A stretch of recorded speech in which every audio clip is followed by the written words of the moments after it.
Today I'm going to be installing my Pierce Motorsports track package on my Fiesta ST.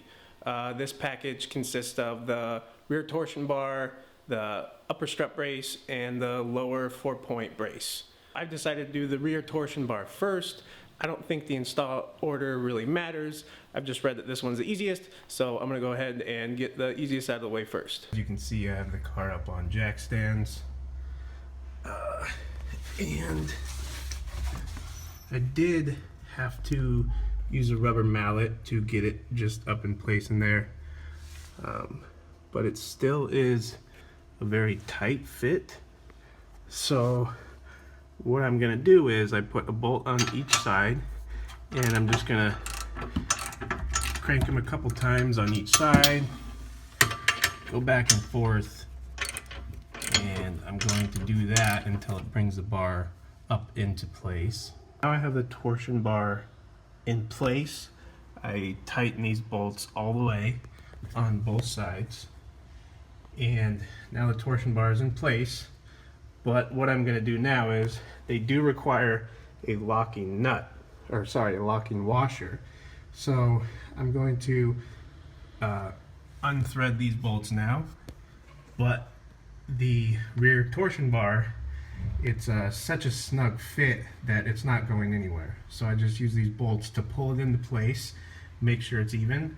Now it's fully set, and I'm gonna, like I said, unscrew the bolts and then add locking washers. Okay, as you can see, I put the locking washers on now, and I'm just going to torque both of these bolts to 90 foot-pounds. That was from, I called Pierce and they said 90 foot-pounds, so that's what I'm going to do. Just finished installing the rear torsion bar. It was a little bit more difficult than I was expecting. I read online that people get it done within like 5 minutes, but I had a little bit of trouble seating the bar itself.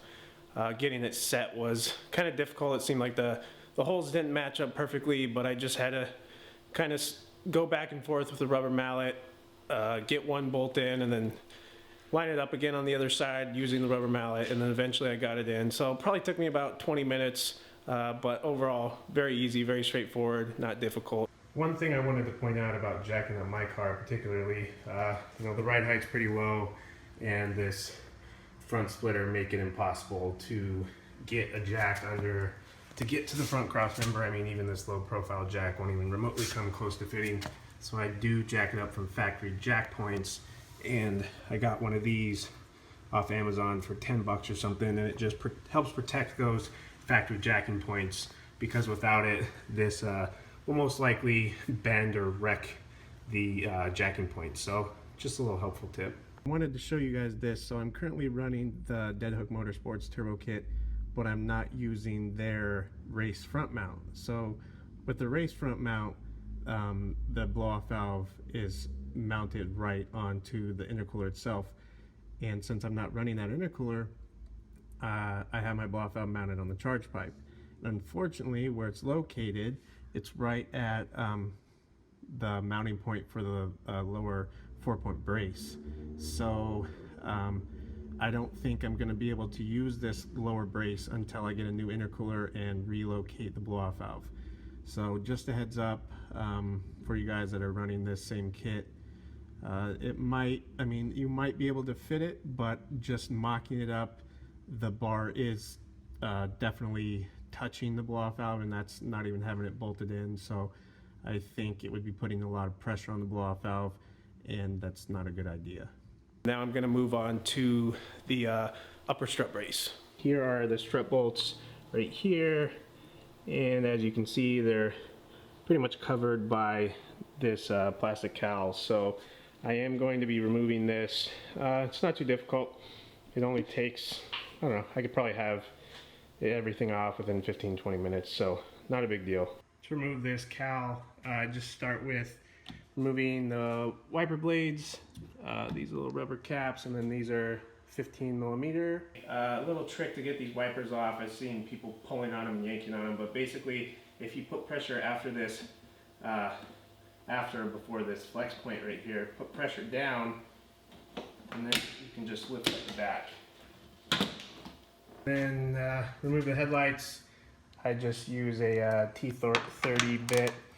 You just take the headlights off. These two T30s, and then there's also this plastic little screw clip. After the screw clip and the two screws are removed, you just go right down in here to the harness, and it's a front little clip right here, just pulls out, and then at that point the headlight just kind of comes right out. So there you go. Now that the headlights are removed, you remove these little metal clips up here. I just use a flathead screwdriver, and a little hard with one hand, but get it in there and it comes right off. So just remove each one of those clips. After removing those clips, there's 6 of them total. There's also these little rubber inserts on both sides that you can remove, just pull straight up. And then once you do that, this will just come straight out.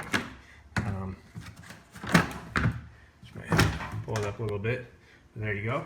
There's the top one. After removing that top one, now you have to remove this bottom piece of it, and it's just 4 bolts. These are 10 mils, one here and back there. So on both sides, 4 total.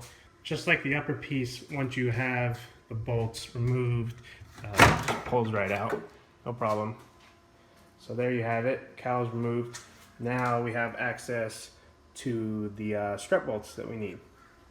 For the upper strut brace, we are going to be utilizing these bolts right here, and also these, so this reservoir is going to have to be lifted up. These are 13 mil, and then I believe 10 mil.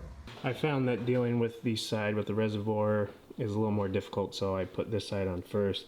Now I have one bolt holding it in place. I can come to the other side, and on the other side it's already in place. Guess it just fell into place when I was messing with the other side. But this AC clip goes on top of the brace itself, and now I'm just going to bolt it down. And the strut bar is in place. Looks pretty good. Bolts are all in. Now for the actual strut bolts themselves, I was told by Pierce just to hand tighten them because people do break them, but I looked online and found Ford factory specs, and the strut bolts should be torqued to 22 foot-pounds. Now these little bolts that are holding this reservoir in, I would definitely recommend just doing hand tight on those, because you don't want to break that plastic where they mount. So I think hand tight on those are fine, but like I said, I did find that the factory specs for the strut bolts are 22 foot-pounds. So I just finished. Pretty easy, pretty straightforward. The upper strut bar, a little bit more involved and time consuming than that rear torsion bar, but the longest part, the most time consuming, was taking off the cowl, the headlights, that kind of stuff. Once that was off, it was very straightforward. I'm a little bummed that I'm not going to be able to get the 4-point brace on right now until I get a new front mount. Like I said, I might be able to get it on, but I think it would put too much pressure on the blow-off valve, and I'm not really willing to risk breaking off a flange or even damaging the blow-off valve itself. So I'll just wait till I get a new intercooler, and my next video I'm going to be doing a review of these two pieces. So make sure to subscribe for that, and thanks for watching.